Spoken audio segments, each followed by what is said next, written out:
జోర్దార్ వార్తలకు స్వాగతం. అయ్యలు అవ్వలు అందరూ తయారుగా కూర్చున్నారులా. జోర్దార్ వార్తలతో తయారై వచ్చిన మరి ఆలస్యం చేయకుండా చూసుకుందాం. మనం ముందుగానైతే పెద్ద వార్తలు. ఒక్కొక్క ఎమ్మెల్యే రేటు 100 కోట్లు. పబ్లిక్ ఎంత తీసుకొనేసిండ్రో ఓట్లు.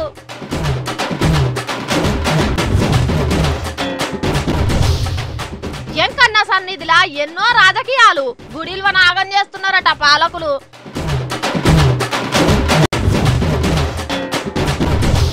ఎస్ సార్ కాదు జై హింద్ అనాలట.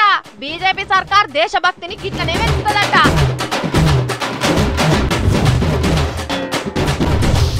రాకెట్ లెక్క కురుకుతున్న పెట్రోల్ రేట్లు. ఎప్పటికి ఉంటే మంచిగా ఉండ కదా ఓట్లు.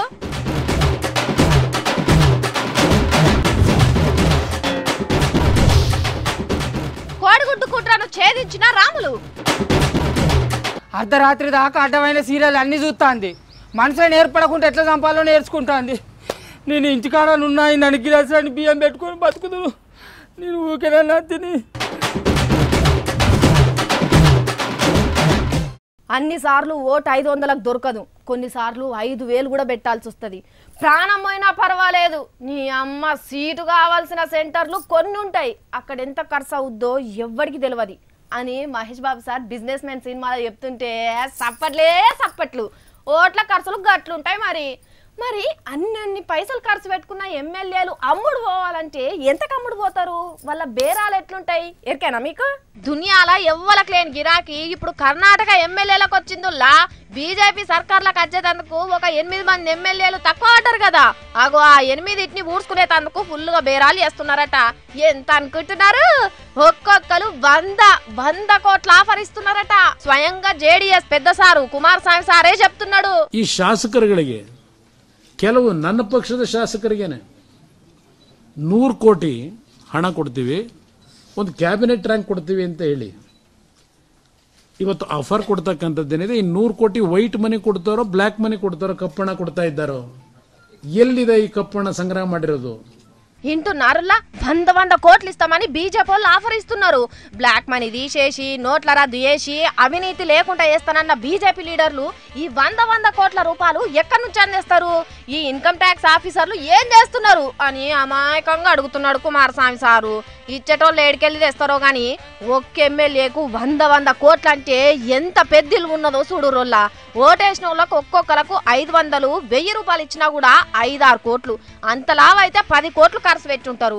టికెట్ల కోసం 10-20 కోట్లు ఇచ్చిండ్రు అనుకున్నా కూడా 70-80 కోట్ల లాభం అన్నట్టు అమ్ముడు అయిన ఎమ్మెల్యేకు ఇంకింత డిమాండ్ చేస్తే ఇంకో 100 ఇస్తారు కాబట్టి అట్లా ఎక్కువనే. మళ్ళా మీదికెళ్ళి మంత్రి పదవి కూడా ఇచ్చిర్రా అంటే మస్తు పైసలు అంటే చూడుర్రి. మనం వేసిన ఓటుకు ఎంత డిమాండ్ ఉన్నదో. చచ్చా ఓటుకు 5-10 వేలు కూడా మనం డిమాండ్ చేస్తే ఎంత మంచిగుండు అని అనిపిస్తున్నదా ఎవరికన్నా? దానికంటే ఇంకా ఏలంపాట పెడితే మంచిగుండు. అదుల్లా రాబోయే రోజులల్లా అది కూడా జరిగినా పరిశాన్ కావాల్సిన పనే లేదు. ఇన్ని జరిగింది అది మాత్రం జరగదా అని అంటున్నారు కన్నడ పబ్లిక్.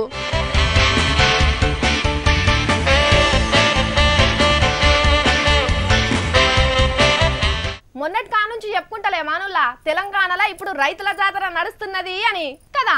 మంత్రులు, ఎమ్మెల్యేలు, లీడర్లు అందరూ ఇప్పుడు ఊళ్ళ బాట పట్టిర్రు. అసలే పైసలు ఇచ్చే పని మీద వస్తుండ్రి. ఇక ఉత్తగానే ఉంటుందా ఎదుర్కొనుడు? డప్పులు, బోనాలు అబ్బబ్బబ్బబ్బా రోజుకి ఇంకింత ఎక్కువనే అవుతున్నాయి ఎదుర్కోళ్ళు. కానీ ఒగో కాడ కొంత తిప్పల కూడా అవుతున్నది. చిన్న ముఖ్యమంత్రి శ్రీహరి సారు వరంగల్ జిల్లాల వాడి తిరుగుతున్నాడు. రైతన్నలకు చెక్కులు మంచేతందుకు రోజుకు 4-5 ఊళ్ళ పెట్టుకొని గిర్ర తిరుగుతున్నాడు. అగగో మహిబాద్ కాడ చూడు శ్రీహరి సార్ని ఎట్లా ఎదుర్కొంటున్నారు. అమ్మ బోనాలు ఎత్తిర్రు, డప్పులు కొట్టిండ్రు, ఎడ్ల బండి మీద ఊరేగిచ్చి తీసుకొని పోయిర్రు.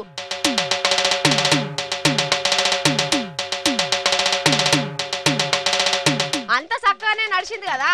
ఇక ఇదే ఊపుతోని పరకాల దిక్కు పోయిండు శ్రీహరి సారు. ఆడ కూడా ఎడ్ల బండి కట్టిర్రు. పాడయ్య ఎడ్లు కాంగ్రెస్ పార్టీ లీడర్లయో ఏమో గాని ఆగమాగం చేసినాయి.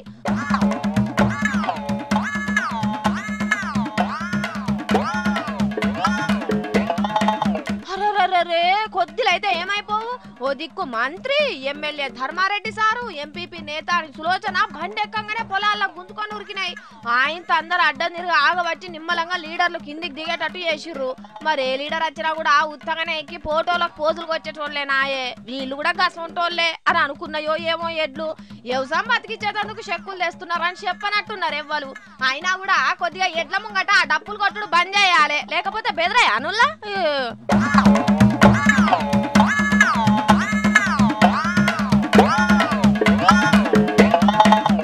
Ramesh yes sir, Ranamma yes madam, Raju present sir, Rajitha వచ్చిన మేడం. ఇగో గిట్లనే ఉంటది కదా అనుల్లా బడులల్లా హాజరు తీసుకున్నాడు. కానీ అట్లా కాదు, కొత్త పద్ధతిలో హాజరు ఇవ్వాలి అంటున్నదిలా మధ్యప్రదేశ్ బీజేపీ సర్కారు. మరి ఎట్లా నాలట, ఎందుకు నాలట అన్నది చూద్దాం పారి.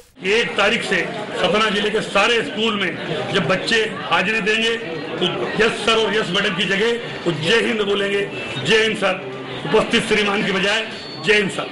ఎస్ సార్ ఎస్ మేడం కాదు, ఈ కాల్ నుంచి రమేష్ అని పేరు విలువంగానే జై హింద్ అని అనాలి, రజిత అనగానే జై హింద్ అనాలి. ప్రార్థన అయిపోయినాక అనే జై హింద్ ను సారు హాజరు తీసుకునేటప్పుడు కూడా తప్పకుండా అనాలనే రూల్ పెట్టిండ్రు మధ్యప్రదేశ్ లో చదువుల శాఖలు. హాజరు తీసుకునేటప్పుడు జై హింద్ అన్నాడంటే ఇక ఆ రోజంతా పిల్లగాళ్లకు దేశభక్తి నిండుగా పెరుగుతుందట. అట్లనే దినం జై హింద్ అనుకుంటూ ఉంటుంటే పిల్లగాళ్ళందరికీ దేశభక్తి బగ్గ పెరిగి దేశభక్తుల దేశంగా మారిపోతుందని అంటున్నాడు మధ్యప్రదేశ్ విద్యాశాఖ మంత్రి విజయ్ షా సారు. ప్రైవేటు ప్రభుత్వం నడుపుతున్న అన్ని బడుల్లా బరాబర్ జై హింద్ పలికియాలని రూలింగ్ ఇస్తారట. అది వరకు కూడా గిత్తనే బీజేపీ సర్కార్ అన్ని సినిమా టాకీస్లలో జాతీయ గీతం పాడాలని రూలింగ్ పెడితే సుప్రీంకోర్టు అవసరం లేదని కొట్టేసింది. ఈ జై హింద్ గురించి కూడా మోడీ సారు అధికారంలోకి వచ్చిన కాడ నుంచి మస్తు లొల్లు నడిచినాయి. పార్లమెంట్ లో పెద్ద యుద్ధమే నడిచింది. అయినా సందు దొరికితే చాలు ఏదో ఒకటి ముందటేసుకోవాలని చూస్తున్నారు బీజేపీ పెద్దలు. ఈ మధ్యప్రదేశ్ సర్కార్ పెట్టిన జై హింద్ రూల్ మీద కూడా బగ్గనే పంచాయతీ అయ్యేటట్టుగా అనిపిస్తున్నది. మరి కాదా అనులా,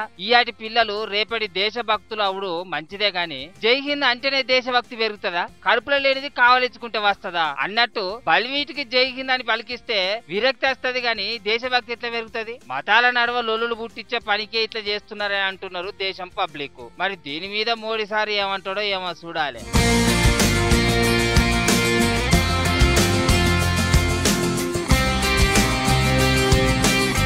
మంచోనికి కోపమే రాదు, ఒగాలుస్తే మాత్రం దాన్ని ఆగబట్టుడు ఎవ్వల తరం కాదని చెప్తారు వాళ్ళ పెద్దోళ్ళు.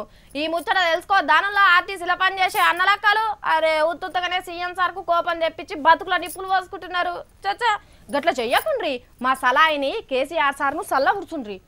పెట్టనమ్మ పెట్టకనే పాయ, పెట్టినమ్మ ఇంకింత పెట్టద్దా అన్నట్టే అవుతున్నది తెలంగాణలో. గదేనుల్లా ఆర్టీసీ కార్మికులు జీతాలు పెంచకపోతే సమ్మె చేస్తాం, బస్సు కదలనీయమని నోటీసులు ఇచ్చిండ్రు కదా. అది చూసి సీఎం కేసీఆర్ సార్కు మస్తు కోపం వచ్చిందట. నుల్లా నీ కథకున్న వారెత్తు సంస్థను బతకనీయాలని అప్పులుండగా జీతాలు పెంచినా అడిగిన దానికంటే ఎక్కువ జీతం ఇచ్చినా అయినా మళ్ళా అడుగుతారా? అరే దేశంలో ఇంతకెక్కువ జీతాలు ఎవరికన్నా ఉన్నాయా అని గరం అయిందట సీఎం సారు. కోపంగిన రావాలే, ఆర్టీసీని మొత్తం ప్రైవేట్ వాళ్ళ చేతిలో పెడతారని కూడా అన్నాడట. వరిని ప్రైవేట్ వాళ్ళ చేతిలో పెడితే కార్మికుల నోట్ల మనుగు వచ్చినట్టే కదా. గంత కోపం వచ్చే పని చేస్తున్నారు అనే కార్మిక అన్నలు. ఎట్లాగో ఇక ఓట్లు ముంగటున్నాయి ఏం చేయలేడు అనుకొని కొద్దిగా కూడా జంకుతలేరు కదనే. అగో ఆర్టీసీ కార్మిక సంఘం పెద్ద ఉన్నాడు, అడుగుదాము. అన్న ఏందే మీ ధైర్యం, ఊకే జీతాలు పెంచాలనానే? ఖచ్చితంగా 4 సంవత్సరాలకు ఒకసారి జీతభత్యాలు పెంచాల్సిందే.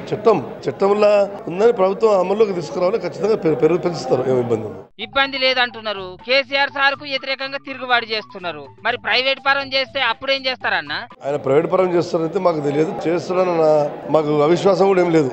ఖచ్చితంగా ఆయన దీన్ని కాపాడిండు, భవిష్యత్తులో కాపాడతాడు అంటున్నారు. సమ్మె చేస్తామని ఎందుకు బెదిరించిండ్రే? సార్ బాధపడా? నోటీసు కానీ ఉద్యమాలు అనేది ట్రేడ్ యూనియన్ లో భాగం. ఇవి ఖచ్చితంగా మేము ప్రభుత్వానికి కాదు యాజమాన్యానికి వ్యతిరేకంగా నోటీసులు ఇస్తుంటాం. ఏమి ఇచ్చుడో హరీష్ సార్ వచ్చి అన్ని సరిపెడతారన్నాడట కదా, ఎందాకొచ్చింది ఇప్పటికి ఆ ముచ్చట? హరీష్ రావు గారు మా పక్షాన ప్రభుత్వం పక్షాన 2 పక్షాలు వచ్చిండు. దీని సమస్యను పరిష్కరించే దిశగా రావడం జరిగింది. ఈటల రాజేందర్ గారు టోటల్ గా సబ్ కమిటీ చైర్మన్ గా ఆయన్నే బాధ్యతలు తీసుకుని ఆయన్నే మాట్లాడడం జరిగింది. అదుల్లా కథ కచ్చే ఇరగకుండా పాము సాగకుండా ఏదో ఒక ఉపాయం చేయాలని సర్కార్ పెద్దలు చూస్తున్నారట. కానీ జర అట్లా కోపం తాపాల మీదకి పోకుండ్రే. ఇప్పుడు ఇంత కొట్లాట మీద జీతాలు పెంచుకుంటే కేసీఆర్ సార్ కు పాలాభిషేకాలు ఎట్లా చేయబుద్ధి అవుతుంది? ఎప్పట్లెక్కనే దోస్తాన చేసుకోండి అన్నలు అని అంటున్నారు తెలంగాణ పబ్లిక్. ఎన్నెన్ని తెచ్చి పెట్టిందో చూడు. దీని నిండా తెచ్చిపెట్టింది ఎవరు రావచ్చు అందుకో కొట్లుగా ఆలిపోను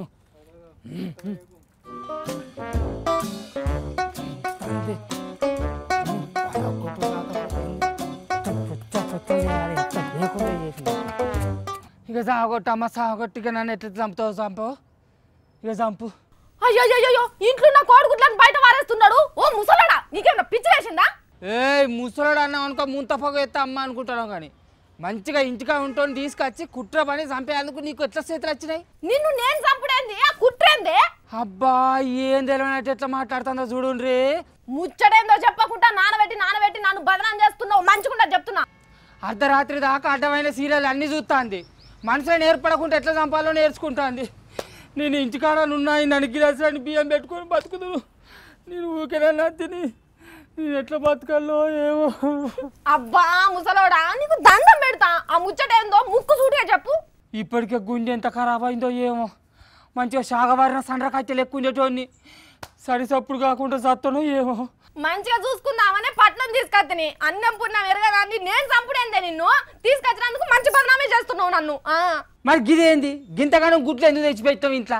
ఎండాకాలం తెచ్చిపెడితే మురిగిపోతాయని తెలిసి కూడా ఎక్కువ తక్కువ ఎందుకు తెచ్చిపెట్టావు ఇంట్లోకు? గుడ్లు తెస్తే ఏమైంది? ఊకే దుగ్నం కిందికి ఏం తిరగాలని తెచ్చిపెట్టినా. ముసలోడు కట్టె పుల్లలు ఎక్కున్నాడని రోజుకు 2 గుడ్లు ఉడకబెట్టేస్తున్నా కదా. రోజుకు 2 గుడ్లు అంటుంది. మళ్ళా నన్ను మింగి నీళ్ళు తాగేందుకు కాకపోతే ఎందుకు ఇట్లా చేస్తుంది? తాత 2 కాదు, నువ్వు ఆరోగ్యంగా ఉండాలంటే 4 అయ్యమన్నా చేస్తా. అబ్బో ఎవరైనా చూస్తే ఈ సుజాత ముసలిని ఎంత ప్రేమగా చూసుకుంటానో అనుకుంటారు. నీ వగల మాటలు నాకు తెలియదు అనుకుంటానావా? ఖచ్చితంగా ఈ ముసలోడిని పిచ్చి కుక్కే గడిచింది. కాదు ముసలోడే కుక్కని గడిచి ఉంటాడు. ముసల్దానా డబ్బేం కన్నా 1500 రూపాయలు ఇవ్వాలి. వచ్చే నెల కాంచెలు పింఛి నువ్వే తీసుకో. నన్ను మన భూమిలో కాలే ఇర్రి. ఇవేనా ఆఖరి మాటలు అయితే కావచ్చు. ముసలోడా, విషయం ఏంటో చెప్పపోతే నిజంగానే విషయం పెట్టి చంపుతా ఏమనుకుంటున్నావు? నకరాలు వేస్తున్నావా? అప్పటి నుంచి అడుగుతుంటే నానబెడుతున్నావు. ఎక్కువ తక్కువ గుడ్లు తింటే గుండెపోటు వచ్చి సత్తానట కదా. నువ్వు అంటే గుడ్లే గోలించి పెట్టబడుతుంది. నాకు గుండెపోటు రాదా? గుడ్లు తింటే గుండెపోటు వచ్చుడేంది? ఎవరు చెప్పిర్రా నీకు ఈ ముచ్చట? ఎవలేంది పేపర్లో పడ్డాట మన సాయిగాడు ఇగురంగా చదివి చెప్పిండు. అబ్బో నాకు తెలియదు అనుకుంటాను. అయ్యో రాములా, ఎక్కువ తినద్దంటే చాలా తినద్దని. మనం ఏమన్నా గుడ్లు తినుకుంటేనే బతుకుతున్నామా? వామ్మో నిన్ను నమ్మేటట్లు లేదే సుయాతో. నేను వచ్చా మను పడగలనే సుయాత. నన్ను ఎవరికి కాకుండా చేస్తావానే సుయాతో. ఓ బాబో సండే హోయా మండే రోజు కాబో అండే అని పోషకలోపం ఉన్నదని టీవీలలో చెప్తుంటే నువ్వేందే నీ అవ్వ సప్పిటి వార్త పట్టుకొని చంపుతా అంటున్నావు? అంతే అంటావా? మన సొంటలకి ఏం కాదటో మరి? అస్సలకే ఏం కాదే. రోజుకొకటి 2 తినచ్చు, మంచిగా బలం వస్తుంది. అయ్యో ముందుగానే చెప్పద్దా ఇగురం తక్కువ పిల్ల? నువ్వే పాట ముందుగా అలా చెప్పినట్టు. ఏనాడు నీ అవ్వ వాడేవడో నీకు చెప్పుడు ముద్దుగానే ఉన్నది, నువ్వు ఏడ్చుడు నన్ను తిట్టుడు ముద్దుగానే ఉన్నది. నడు వాడికెళ్ళి నీ అవ్వ గుడ్లన్నీ ఖరాబ్ చేస్తేవి. రోజుకు 10-20 గుడ్లు తినేటోళ్ళకి కావచ్చా ముచ్చట? ఊకిరన్న వాళ్ళకి కొడుతుంది కదరా మంచిగా 2-3 ఆమ్లెట్లు. సాయంత్రం అయితేందండి కళ్ళ కన్నావు. మొన్న దాకా ఎండమంటలతోని పబ్లిక్ అంతా తక్లీఫ్. ఇక అక్కడక్కడ కొన్ని చినుకులు పడి మబ్బులు వేసి చల్ల పడుతున్నది అనుకుంటున్నామా, అంతలోపే మళ్ళీ మంట మోపైంది. జనం కొద్దిగా నిమ్మల పడుతున్నారు అనుకుంటే చాలు ఏదో మంట ఉడతనే ఉన్నది. కాదు పుట్టిస్తూనే ఉన్నారు. మరి ఎక్కడ మంటలు ఎవరు పెడుతున్నారు, ఎందుకు పెడుతున్నారో చూద్దాం పారులా. కడుపుల మంట కండ్ల మంట కంటే పెట్రోల్ మంటే ఎక్కువ బాధ పెడుతున్నది పబ్లిక్ ను. పోసుకొని పోయే బండ్ల కంటే ఎక్కువ స్పీడ్ గా పెట్రోలే 4th గేర్ వేసుకొని ఉరుకుతున్నది. మొన్నటి దాకా కర్ణాటక ఎన్నికలు జరిగినాయి కదా, అవి అటు అయిపోయినాయి. ఇక కథం పెట్రోల్ రేట్లు కంట్రోల్ తప్పి షెట్ ఎక్కి కూర్చుంటున్నాయి. దాదాపు 5 ఏళ్ల కానించి లేని రేటుకు పోయినాయటనుల్లా పెట్రోల్ డీజిల్ ధరలు. ఇక ఎట్లా బతకాలి చెప్పుండ్రోల్లా పబ్లిక్? దేశం ఎలిగిపోతున్నది అంటే ఇగో ఈ పెట్రోల్ డీజిల్ ధరలు మండిపోతుంటేనే ఎలిగిపోతున్నదని మురువాలే కావచ్చు కదా. పెట్రోల్ రేట్లు పెంచితే అన్నిటి ధరలు పెరుగుతాయి, ఒక్క రైతులు పండించిన పంటలకు తప్ప. పక్క పొంటి బుడ్డ దేశాలల్లో ధరలు తగ్గుకుంటా పోతుంటే పెద్ద దేశమైన మన దేశంలో పెరుగుకుంటా పోతున్నాయి. కానీ చూస్తున్నారులా సెంటర్ సర్కార్ దేశాన్ని ఎట్లా వెళ్తున్నదో. ఓట్లు పడేదాకా ఓడమల్లన్నా, ఓట్లు అయిపోయినాక బోడమల్లన్నా అన్నట్టే ఉన్నది కదా. మరి ఇంకా రాబోయే రోజుల్లో ఇంకేమేం పెంచుతారో ఏమో అని అనుకుంటున్నారు సెంటర్ సర్కార్ అంటే ఇష్టపడేటోళ్ళు. కాలం మారుతున్నదంటే ఏమో అనుకున్నాం కానీ మస్తు ఘోరంగా మారుతున్నదిలా. దేవుని కంటే పెద్దోళ్ళం అనే భ్రమలు పెరిగి మేమే దేవుళ్ళం, దేవాలయాలు మాకు గెస్ట్ హౌస్లు అన్నట్టే చేస్తున్నారు కొంతమంది. అందుకే అయ్యగారులు మస్తు బాధపడుతున్నారు. ఆలయాల పవిత్రత మాయమవుతున్నదని రంది పడుతున్నాడు. ఎట్లా బతుకుతుందో ఏమో భూమి మీద భక్తి. అహంకారంతో అజ్ఞానంతో స్వామివారికి జరిగే కైంకర్యాలలో తలదూర్చి సుప్రభాతం 3 గంటలకు చేయండి, 2 గంటలకు చేయండి, 12 గంటలకు చేయండి, లేక తోమాల సేవను 5 నిమిషాల్లో చేసేయండి, నైవేద్యం 5 నిమిషాల్లో చేసేయండి. నైవేద్యానికి స్వామివారికి రావాల్సిన ప్రసాదాలను సగానికి సగం తగ్గించేయండి. ఎందువల్లంటే దానివల్ల ఆలస్యం అవుతుంది. మాకు కావలసిన ధనవంతులు, రాజకీయ నాయకులు. ఇన్నరా రమణ దీక్షితుల స్వామి ఏమంటున్నాడో? ఈ స్వామి చిన్న స్వామి కాదు, భూలోక వైకుంఠం తిరుపతి తిరుమల గుడిలా పెద్ద పంతులు. కొన్ని రోజుల కాన్నుంచి పాలన వర్గం బోర్డు చేసే చేష్టలు చూసి కోపం వచ్చి ఇగో ఇట్లా మైకుల ముంగటకొచ్చి ఎల్లగక్కిండు. కరెక్టే, రమణ దీక్షితులు చెప్పే ముచ్చట బరాబర్ నిజంగా నిజమని అందరు నమ్మే ముచ్చటే. మామూలు భక్తులను కానినోళ్ళు లేరు గాని పైసలు బగ్గున్నోళ్ళు పరపతున్నోళ్ళు ఎంకన్న సన్నిధికొస్తే ఎంత హడావుడి చేస్తారు. గుడిని మొత్తం అట్లా నిలబెట్టి సల్లగా తీసుకుపోయి దర్శనం చేపిచ్చి తోలుతారు. మరి పూజల ముచ్చట్లు ఎట్లా చేస్తున్నారన్నది ఈ సాములకే ఎరక కదా. పెద్దల కోసం దేవుని పద్ధతులే మారుస్తున్నారంటే చూడుండ్రి, తిరుపతి ఎంకన్నకు ఎన్ని నామాలు పెడుతున్నారో. గుడి లెక్కుంటే విలువ ఉంటది, పద్ధతి లెక్కుంటే దేవునికి పేరుంటది. కానీ ఎవళ్ల కోసమో ఇట్లాంటి పనులు చేస్తే దునియాల ఎంకన్న పర్పత్ ఏం కావాలే? గదే మాట అంటున్నారు అయ్యగార్లు. మరి ముచ్చటిని అట్లా కాదు ఇట్లా కాదు అట్లా అని చెప్పాలి కదా దేవస్థానం పాలక మండలి పెద్దలు. ఉన్న మాటన్నోడిని ఊళ్ళో ఉండనీయమన్నట్టు రామదీక్షితులు సారు పంతులుగిరి చెయ్యకుండా ఓ రూల్ పట్టుకొచ్చిండ్రు. 65 ఏళ్లు దాటినోళ్లకు రిటైర్మెంట్ రూల్ పెట్టిండ్రు. అంటే ఎదురు తిరుగుతున్న రమణ దీక్షితులు గుడిలనే లేకుండా చేసేందుకు ఈ కుట్ర చేసిండ్రని కొంతమంది అంటున్నారు గాని అసలు కారణం ఏందని ఆ ఎంకన్నకే తెలవాలే. స్వామి ఎంకన్న, నీ గుడిలా గిన్ని ముచ్చట్లు జరుగుతుంటే నీ గుడిని ఏలేటోళ్ళు, నీకు పూజలు చేసేటోళ్ళు గింత కొట్టుకుంటుంటే సప్పుడు చేయకనే ఉంటావా వెంకటేశ? సరిచేసి గుడి పరువును కాపాడు స్వామి అని మొక్కుకుంటున్నారు భక్తులు. మరి స్వామి ఏం చేస్తాడో చూడాలే.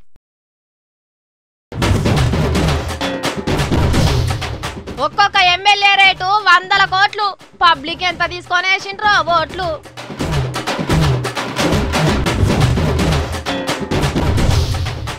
ఎంకన్న సన్నిధిలా ఎన్నో రాజకీయాలు, గుడిల్వ నాగం చేస్తున్నారట పాలకులు.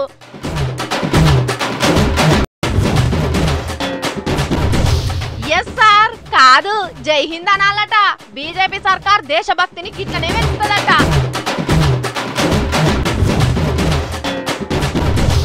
రాకెట్లెక్ కురుకుతున్న పెట్రోల్ రేట్లు ఎప్పటికి ఉంటే మంచిగా ఉండు కదా ఓట్లు.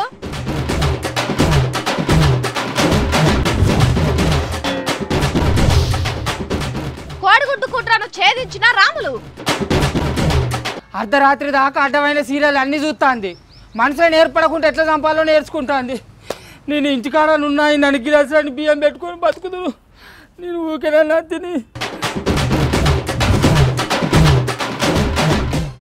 గివుల్లా ఇయ్యాల మేము పట్టుకొచ్చిన జోర్దార్ వార్తలు. మళ్ళీ జోర్దార్లా కలుసుకుందాము.